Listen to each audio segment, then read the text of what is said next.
porque Dios ya quiere Él enviar a su Hijo. El tiempo es corto.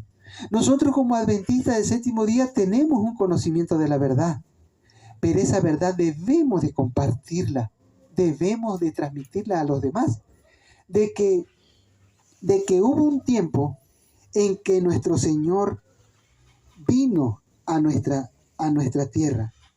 Dice, voy a hacer la lectura de esta parte y ya con eso voy a ir terminando. Dice, por aquel tiempo el emperador Augusto ordenó que se hiciera un censo de todo el mundo. El emperador Augusto fue el primer emperador de Roma. Él fue quien le sucedió en el cargo a aquel hombre famoso llamado Julio César. Algunos dicen que Julio César fue emperador, pero Julio César no fue emperador. Él fue un dictador. A él, para llegar a ser emperador, le faltó un título. Y ese título que le faltó a Julio César, lo obtuvo su hijo adoptivo, llamado César Augusto. César Augusto es el primer emperador de Roma. Ahí fue cuando nació el cuerno pequeño, hermano. El cuerno pequeño representa tanto a la Roma pagana como a la Roma papal. Y el emperador Augusto fue el que venció a Cleopatra y a Marco Antonio en Egipto. Y Cleopatra era griega. Ahí murió el imperio griego. Y ahí nació el cuerno pequeño que dice Daniel. Dice, de uno de estos cuernos salió otro cuerno pequeño. Pues está simbolizado por César Augusto, el primer emperador de Roma, que fue la base del cuerno pequeño, y luego le heredó el lugar a los papas, porque César Augusto fue un César, y le heredaron los Césares su lugar a los papas.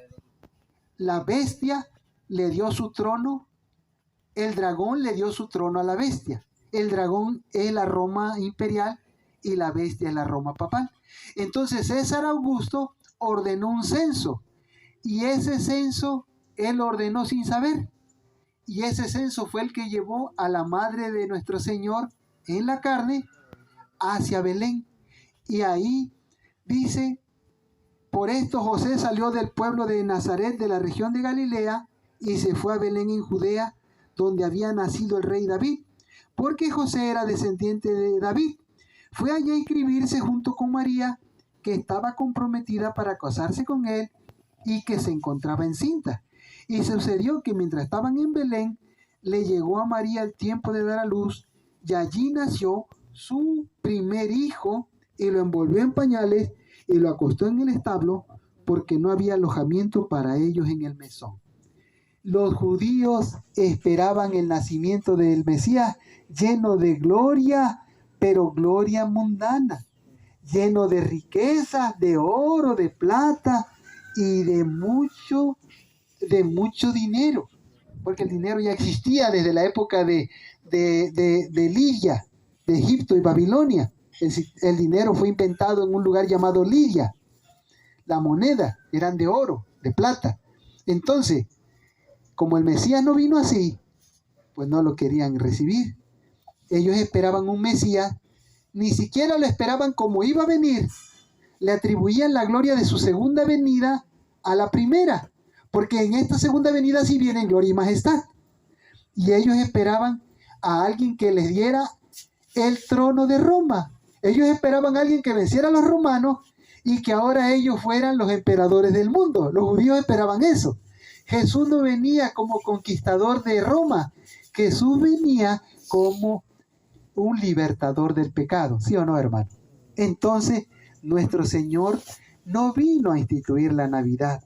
Lo que Él vino a instituir es a instituir la base, el fundamento de una iglesia donde Él es la piedra fundamental. Sobre esa piedra edificaron los apóstoles, edificaron los reformadores, y sobre esa piedra está edificada la iglesia adventista del séptimo día. Por lo tanto, la iglesia adventista es una iglesia profética, es una iglesia pura, es una iglesia santa. Que el pecado nos golpea día con día, tenemos que luchar contra él y vencerlo en el nombre del Señor. Esta iglesia llegará el día en el cual brillará de tal forma que el Señor la va a hacer que brille como brilla el sol al mediodía. No estamos libres de imperfecciones como personas, de errores, pero procuramos la santidad de Dios. Y al seguir a Jesucristo, nosotros es como vamos a alcanzar a entrar al reino de los cielos, así como Él lo hizo. Entonces, hermanos, esta fecha, 24 de diciembre, aunque no es la fecha en la cual nuestro Señor Jesucristo nació, nosotros no pasamos por alto que un día Él vino a la tierra como Salvador del mundo, y que esa es la misión que nosotros como iglesia tenemos como personas, de ir a hablarle a los demás de que nuestro Señor vino y nació como nosotros, fue tentado como nosotros, sufrió calor, sufrió hambre, sufrió sed. También Él supo qué cosa es el ser despreciado. También Él supo que es no tener dinero. También supo que es no tener dónde recostar su cabeza. Pero Él vino a morir por la familia humana. Él quiere que todos estemos felices, hermanos. Hermanos, seamos revestidos de amor. No seamos más justos. No seamos demasiado justos, dice la Biblia. Hermanos, Dios los bendiga en este día del Señor. Que su entrar y su salir sea bendecido por su presencia. En el nombre de Jesús, amén. Amén.